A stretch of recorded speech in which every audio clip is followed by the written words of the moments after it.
balikan po natin si Congressman Egay Erice.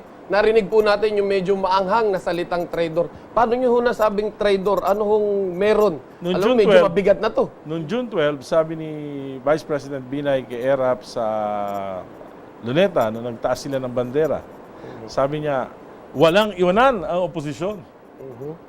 After the SONA speech of President Aquino, lumabas sa pahayagan, solid kami ni Noynoy.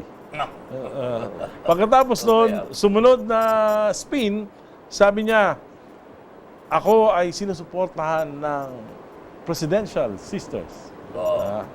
Tapos sumunod na spin, Siya pa po ba mismo nagsabi siya, nun? siya. Okay. Tapos sabi niya, sumunod na spin, kinukonsidera ako ng Liberal Party as the standard bearer. Yun. Eh baka kinusidera nyo naman talaga, sir. Tapos, pang-apat na spin, pwede kong maging Vice President si Mar Rojas. Di ba? So, ibig sabihin, kita mo Naglalaro. solid sa kay President Era, pero tumatawid. Pero wala namang, ang sinabi ni President ng Liberal Party Chairman, Frank Drilon, sabi niya, walang ganyang usapan. At sinasabi ko naman, talagang mali yung pagkakadinig ni Vice President Binay dun sa sinasabi niya. Hindi naman ako nagtataka dahil hindi naman ako nagtataka dahil alam mo si Vice President Binay he's already 72 years old. Baka medyo naapektuhan na rin yung kanyang pandinig. At saka yung speaking of pagmamadali, Kong, totoo ba, tutuloy ba yung chismis na kaya nagmamadali? Isa sa mga rason is may sakit siya. Ano bang monitor niyo? Hindi ko rin po alam 'yan. Hindi naman po ako hindi ako private diyan sa bagay na 'yan. Anyway, yung sinasabi ng iba na, sige, patakbuhin na ulit si Presidente. Total, tingnan natin kung mananalo dahil from all indications, bumabagsak na ang rating eh. Pabagsak Yun ang pinakamaganda. Mas maganda nga na makita natin kung may tiwala pa ang mga mamayan. Di bigyan natin ng pagkakataon na Di ba siya kinakabahan? Pabagsak na pabagsak kung ang rating. papalitan natin yung provision ng Constitution, we will allow another term for the President.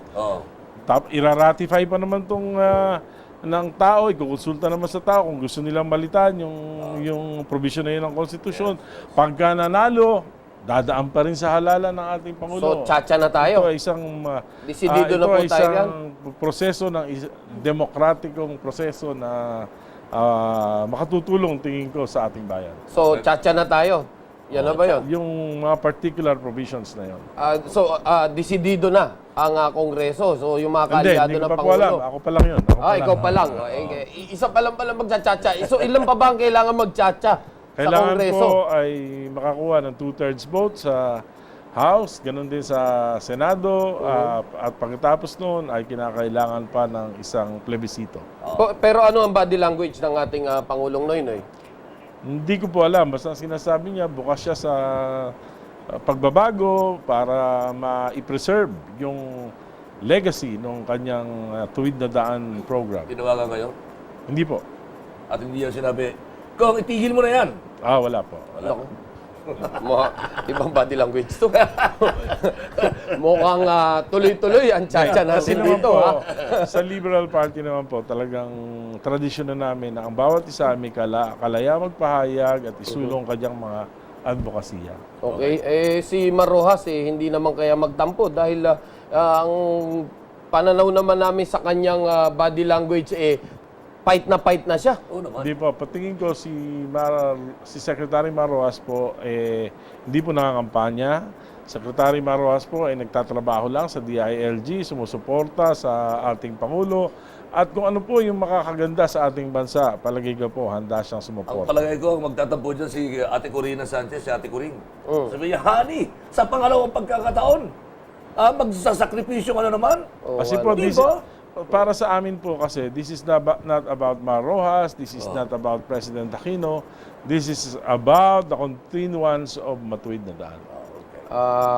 So, narinig natin, nagsalita ng Speaker of the... ang Congressman. Kayo po ba yung magiging susunod na Speaker? Hindi po. Ako wala po akong kabalak-balak na sa ano pa man. Baka nga mukhang mas masarap pa po sa private sector. So ayan po, narinig nyo ang ating butihing Congressman Egay Erice ng 2nd District ng Caloocan na nagpapaliwanag. Mukhang talagang tuloy na ang bakbakang tsa-tsa. Kulang ang ating oras. Kaya iimbitahin ulit natin si Congressman for the second time sa masusunod na shows natin. Yeah.